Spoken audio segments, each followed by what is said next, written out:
¿Cuáles serían tus tres principales propuestas para la atención específica de más de 20 millones de personas con discapacidad? Uno, la discapacidad no es un problema, el problema son todas las barreras que enfrentan. Entonces, quitar barreras físicas, quitar barreras de lenguaje y también barreras de actitudes, que a veces esas son las más complicadas.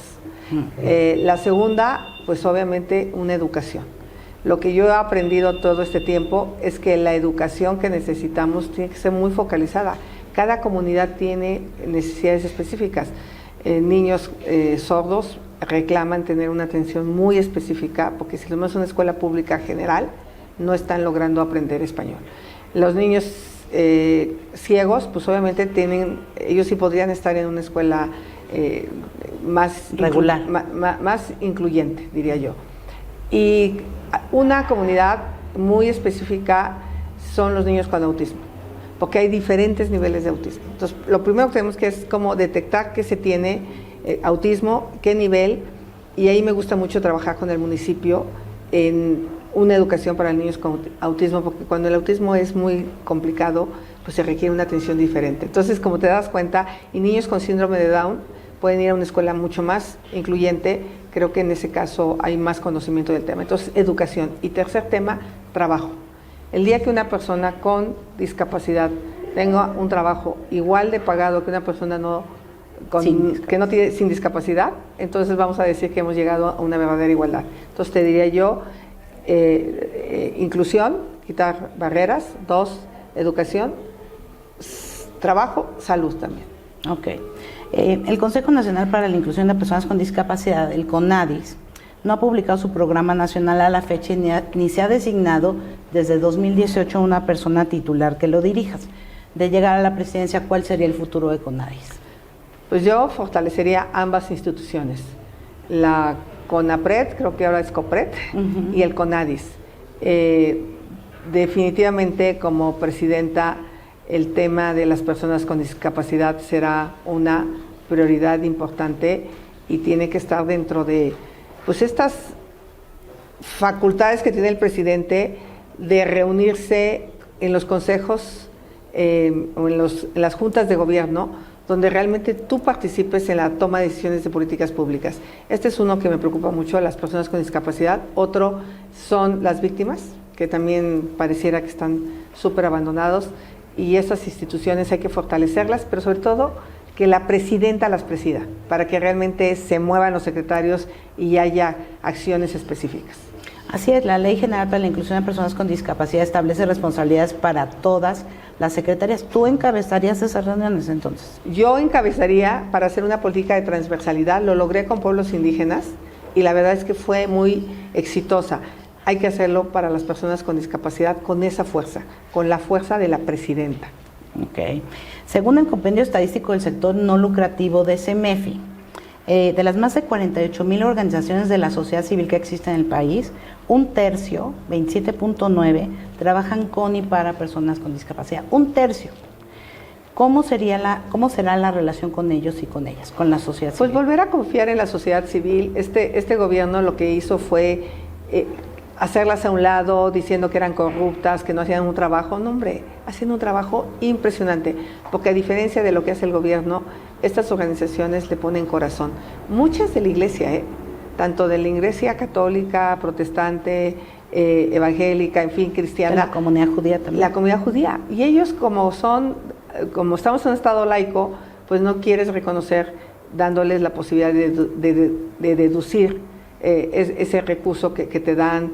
En fin, creo que hay que revisar muy bien la participación de todos, pero entre más sociedad civil, me parece que las personas con discapacidad tienen una mejor atención en ciertos temas. Obviamente la política pública en educación, salud, empleo, no te puedes hacer un lado, pero yo apoyaría muchísimo más a las organizaciones de la sociedad civil. ¿Pensarías en dar más deducibilidad de impuestos a las personas, absolutamente, a las organizaciones? Es lo que estoy diciendo. Okay. Ampliar la deducibilidad de impuestos. Okay. Hay 16.5% de la población en México con discapacidad y así como se logró tener una representación paritaria de género, ¿cuántas personas con discapacidad tendrías tú en tu gabinete legal y ampliado y cuántas hoy hay en tu equipo de campaña? Pues mira, la verdad de las cosas es que hay muchas formas de discapacidad que no se reconocen. La de enfermedades, la psicológica. Sí, la psicosocial. La psicosocial, que es una manera de depresión. Pues yo seguramente en mi equipo debo de tener varios que no están identificados de entrada. Está una chica con una discapacidad psicomotora que necesitamos. Está una niña con sordera, una niña sorda, pero sí creo que todavía falta más gente en mi equipo representado de otras discapacidades. Sí, 6 o 7 de cada 10 discapacidades no son visibles, Xochitl. Es lo que digo. Y la más importante es la de las enfermedades psicosociales, que hay una negación como para tenerla. Y un estigma. Hay también. un estigma porque no lo quieres aceptar y piensas que es algo malo. Lo malo es no hacerlo público. Por eso para mí la salud mental va a ser un tema fundamental en mi gobierno.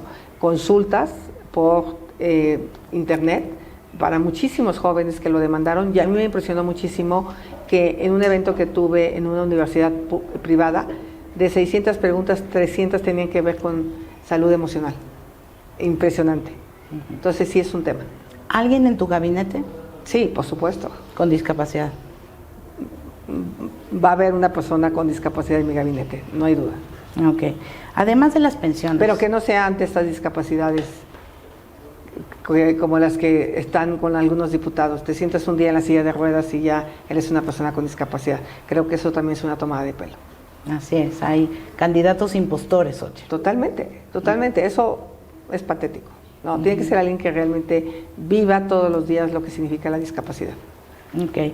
Además de las pensiones, que ya están establecidas en la Constitución y que benefician solamente 1.5 millones de personas con discapacidad, ¿cuáles son tus propuestas para garantizar los siguientes derechos? Y aquí te voy a pedir cómo. 1, la accesibilidad universal, física y a la información. Ahí yo soy autora de la Ley General de Movilidad y Seguridad Vial, y hay un fondo para la movilidad y la seguridad vial. Ese fondo es indispensable porque hay que hacer un montón de adecuaciones físicas y hay que hacerlas universales, porque en un municipio es una cosa, en otro es otra. O sea, tratar de hacer un sistema universal de accesibilidad, pero darle recursos a los municipios, que concursen por recursos a los municipios para hacer cruces seguros, para hacer banquetas en buen estado, para todo lo que tenga que ver con la movilidad. Fondo Nacional de Movilidad y Seguridad Vial, porque las personas con discapacidad sufren mucho pues estos accidentes por no tener la accesibilidad como se debe de tener. Entonces, esa sería la propuesta. Y a la información, Xochitl, que vivimos cada vez más en e-gobiernos, ¿no? Tú eres una persona que pues tienes una empresa en tecnología. Solamente el 1% de las páginas web en México son accesibles. De hecho, tu página no es accesible para personas con discapacidad visual, ¿no? Es un tema de recursos, hay que ponerlos. Yo creo que en este Fondo Nacional de Accesibilidad no solo es la accesibilidad física, es la accesibilidad de comunicación, y también trabajar pues para quitar muchos estigmas que hay sobre las personas con discapacidad. Y eso es un tema educativo, porque también ellos sufren esta falta de acceso porque hay un prejuicio de entrada. Entonces tenemos que quitar prejuicios, y ahí yo creo que la CONAPRED estaba haciendo un trabajo impresionante que desafortunadamente se dejó de hacer. Entonces, trabajar con CONAPRED para quitar todo este tipo de estigma que se ha generado en la sociedad. Yo lo viví como persona indígena cuando llego a esta ciudad, y bueno, lo siguen viviendo la comunidad LGBTIQ+, la comunidad de personas con discapacidad, los migrantes, en fin. Pero bueno, de llegar al gobierno, ¿todas las páginas de los gobiernos serían accesibles? Las del gobierno federal, sí. Sí. Y pues dar recursos a los municipios, y ellos van a decidir dónde quieren poner el dinero.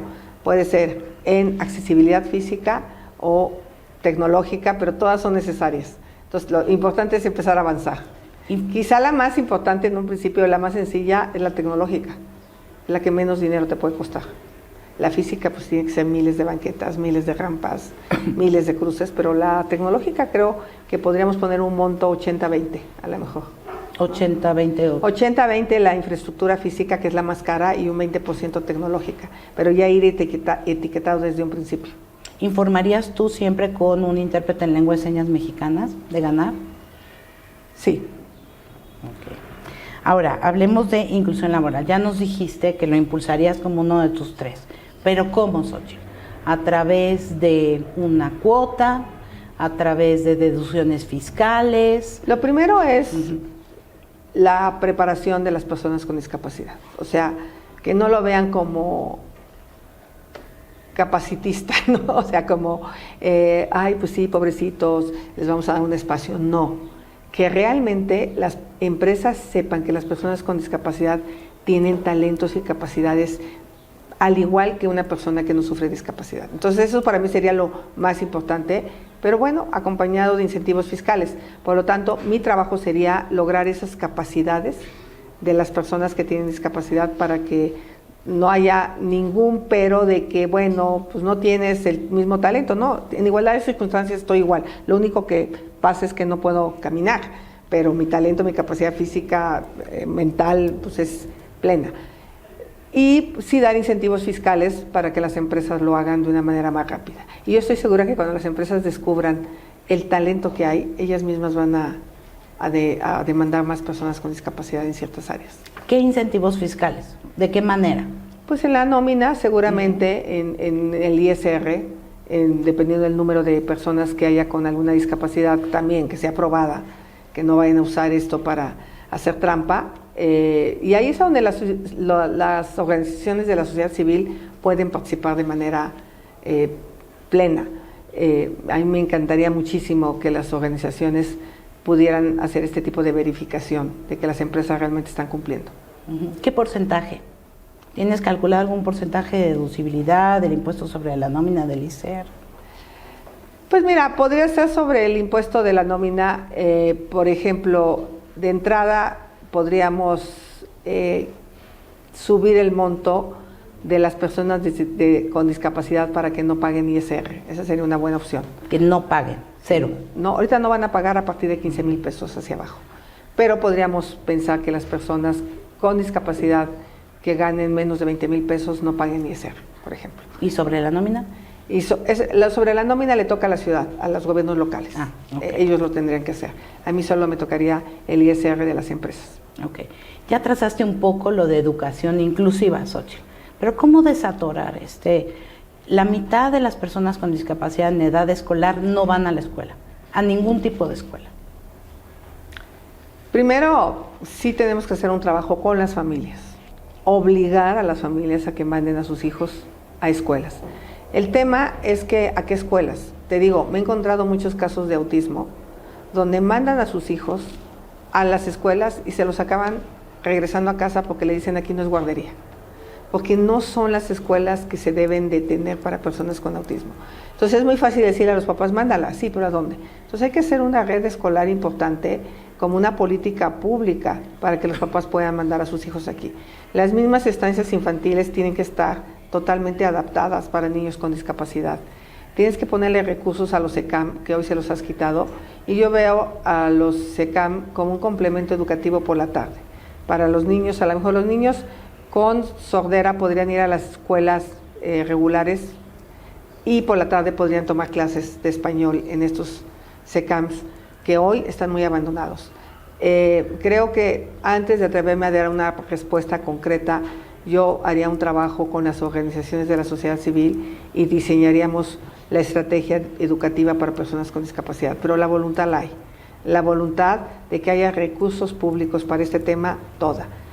¿Cómo hacerlo? Creo que hay que hacerlo con los especialistas.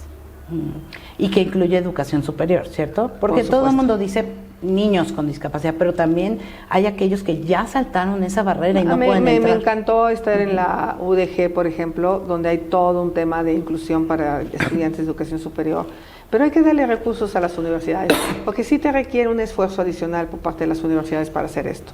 Y pues hoy no le estás dotando de los recursos, entonces pues las universidades ponen el dinero pues en otras áreas. Entonces, en todos los temas yo diría, así como estoy hablando de este Fondo Nacional de Movilidad, va un 20% para los portales para hacerlos incluyentes, pues también tendrías que decir a las universidades, de este presupuesto que te estoy dando, pues a lo mejor el 3% lo tienes que enfocar a fortalecer a las personas con discapacidad para que tengan una plena inclusión.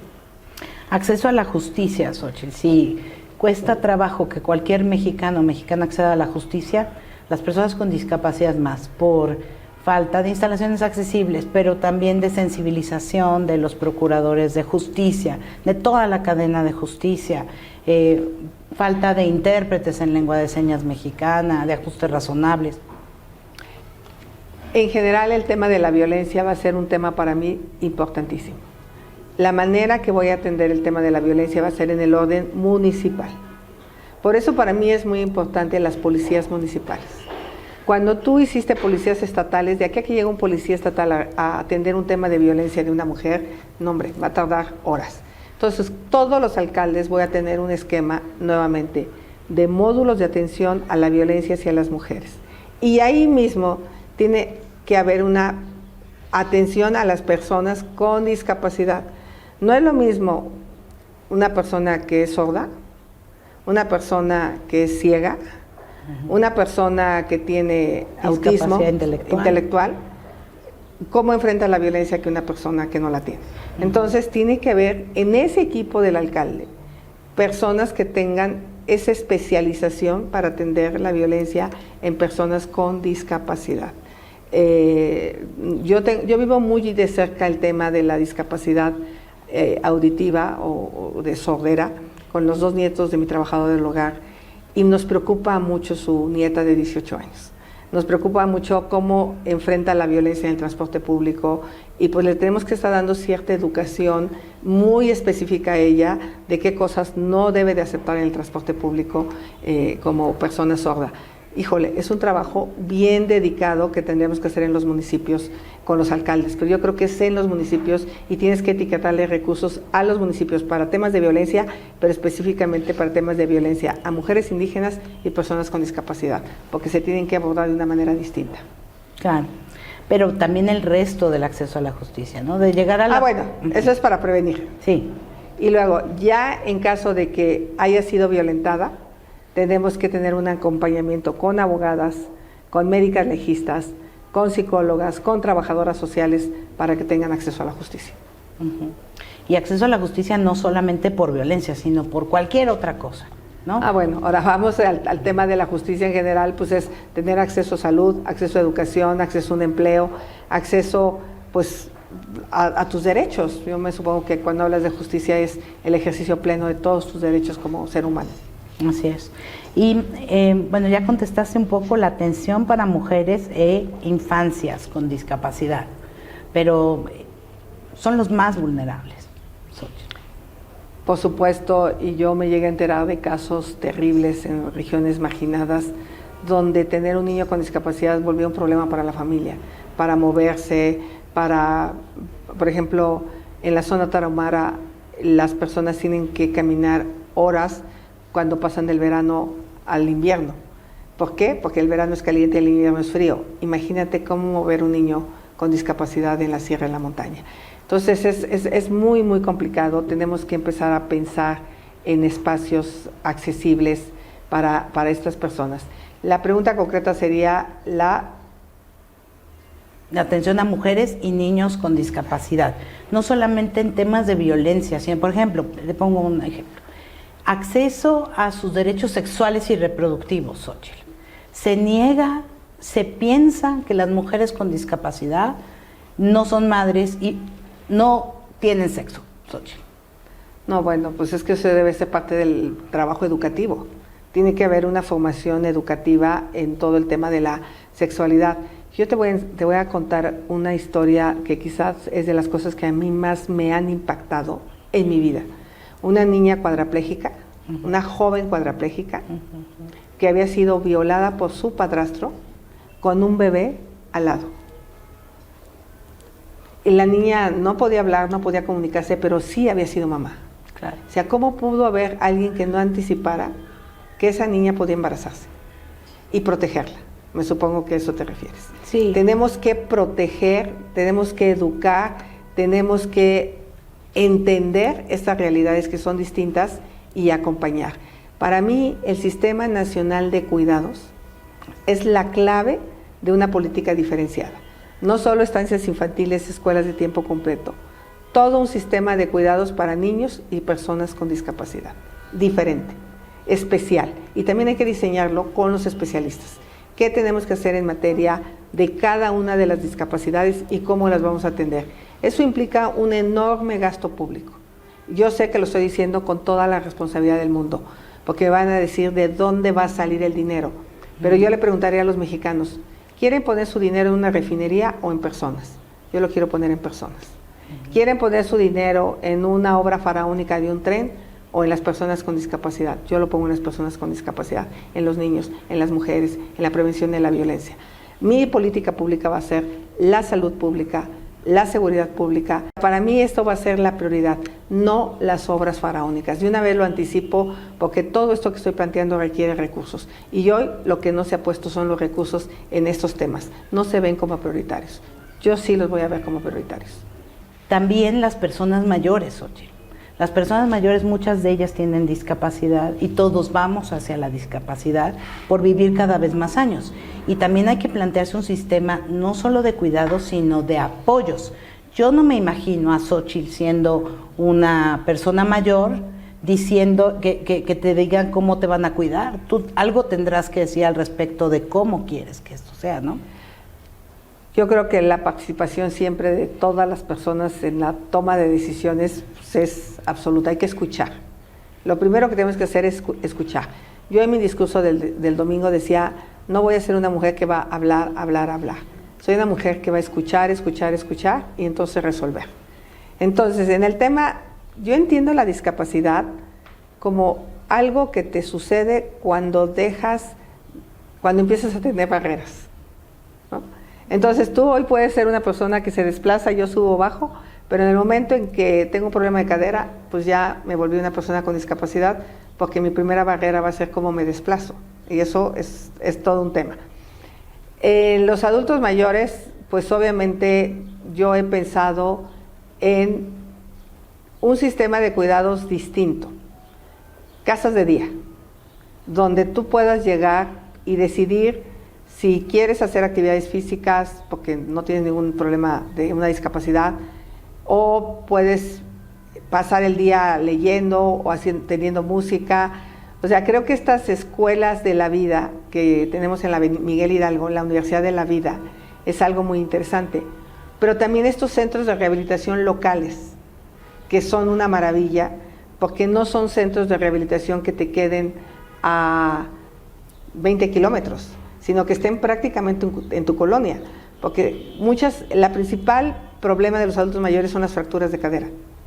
Son fracturas en general y requieren una enorme rehabilitación, y yo creo que muchos se quedan en la cama de por vida porque nadie los rehabilitó. Entonces yo pensaría en dos cosas: casas de día, centros de rehabilitación, y también puede ser que venga una enfermera a tu casa 2 veces a la semana a bañarte, a revisarte tus medicamentos, que te estés tomando todo bien, y eso es también algo que tú decides permanecer en tu casa. Entonces yo creo que más bien ahí hay que escuchar y apoyar. Logos de CEMEFI, CONFE, COPESOR, Escuela para Entrenamiento de Perros Guía para Ciegos, Orgullo Loco, Movimiento de Personas con Discapacidad, yo también. Medio Aliado, Organización Editorial Mexicana.